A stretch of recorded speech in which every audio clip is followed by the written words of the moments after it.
léeg-léeg nga xeeb nit parce que lim sol léeg-léeg nga xeeb nit parce que lim def nangam imagine loolu nag mu ngi wàccoon ci Abu Jahlin laa wax Walid ibn Mughira te alquran al ibra bi umumi lafs la bi xusuusi sabab ndeysaan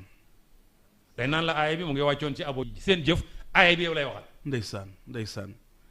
inna allazina ajramu kaanoo min wa inna allazina ajramu ne mu ngi wàcc Abu Jahlin way Walid ibn Mughira suñu rombaan Bilal ak Ammar ñooñu nga xam ne ndeysaan dana xaw a néew doole dañoo xaw a néew doole ndeysaan te yonent bi gën leen di bëgg nag gën leen di sës seen tànki neen yeeg jàpp na ñoom jàmm lañ ñii daal amuñ benn valeur amuñ benn xiima yataxaamazuun yataxaamazuun mooy di leen saboté di leen yëjji di leen néewal doole di leen néewal doole di leen rabaissé ci seen kaddu ak seen ba dellu ci seen kër ya ila ahlihim inqalabu fakihin bu ñu demee ñoom la ñuy toogee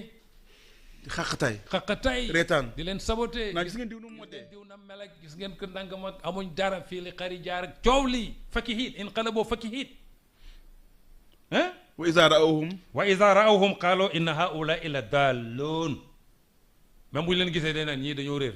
ñii xamuñu dara gëmuñu dara dañoo sanku dañoo réer oui yàlla mu ne wa maa ursilu alayhim hafizin pourtant yow yàlla waxut la nga contrôler ko réglal sa bopp te bàyyi waa ji mais yow daal sa programme yow waa ji la dafa réer dafa saboté amuñu dara ne ci waa ji rek soo ko rombee yaa ngi wax soo delloo sa kër moom ngay waxtaane te dañuy wax les faibles esprits ñoom si nit ñi dañuy wax ci nit ñi la ñuy wax waaw kuy wax ci nit rek tu es faible non mato oui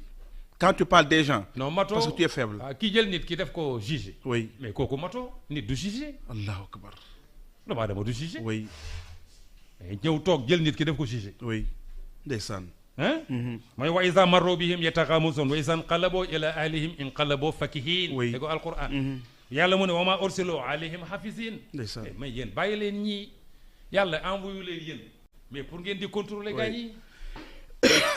fal yawma allazina amanu imaam léegi nag fal yawma tey yawmal qiyaam ñëw na lii àdduna la woon allahu akbar ci àdduna bi lañ leen doon saboté allahu akbar ci lañ leen doon reetaan allahu akbar ci lañ leen doon xeeb allahu akbar àdduna jàll na ci yàlla léegi nag lu xew fal yawma mu ne fal yawma tey allazina amanu tey bu ne fal yawma tey mooy tey aujourd'hui oui ce jour là yawmal qiyaam oui yëf yi day wëlbatiku allahu akbar bul bee tourné yow ki nga doon xeeb fii waaw di ko saboté di ko yëjji waaw yawmal qiyaam bul bee tourné yow la ñuy yow yaa nekk biir safara yow ñu lay reetaan yow te nag li tax bul bi tourné mu lay reetaan mooy reetaan sonnal gi nga ko sonnaloon ci àdduna imam àdduna dafa tëre di ndeysaan mag ñi dañ koy wax oui àdduna dafa gudd tànk oui parce que man ngay mel nii tey saboté waa ji bu subaa yàlla teg la palaasu waa ji jël waa ji indi ko sa place yow la ko wax merci parce que instant bi da nga koy gis waaw ay nit yoo xam ne dañ doon yéene nit kaso oui instant bi bul bi tourné na merci bul tourné na waaw moo lay wan ne àdduna dafa gudd tànk alal araa'iki yanzurun waaw ku yeewu ku ne imam réglal sa bopp te bàyyi nit ñi bul bi day tourné bul bi day tourné hal suwibal kuffar moo waral fal yawma alladina amanu min al kuffari yadhakuuna ala al araa'iki yanzurun ñoom it tey ñu ngi ci biir ajjana ñoom it di xéwlu waaw di bëggee oui te àdduna dañoo sonnoon oui arekaar yi la ñuy ne di doxee tànki neen ndeysaan sol yu cëkk ndeysaan nga leen di saboté oui waaye bu ñu demee ba yowmal xiyaam fal yawma fal yawma ala al araa'iki yanzurun hal suwibal kuffaaru maa kaanu yaf'aluun ndeysaan mooy lan question la lu yàlla wax mu ne est-ce que yéeféer yi maanaam est-ce que fay naa leen lu tolloog lañ doon jëf ndeysaan yàlla mu posé question boobu oui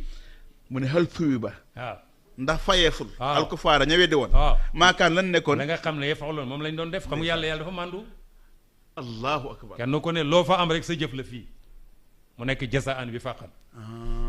maanaam yàlla malgré sa puissance oui sa force waaw waaye itam du tooñ kenn yàlla du noot kenn wala yaslamu rabbuka ahada allahu akbar wa ma rabbuka bi zallami lil abidi encore ndeysaan yàlla mu ne du ma tooñ kenn du ma wàññil kenn jëfam oui wala ma yokkal kenn lu baaxam oui lu fa nit am rek yow la jasaan bi faqat allahu akbar moo waral hal suyibal kuffaaru ma kaanu yafaluun merci beaucoup subhanallah très bien waaw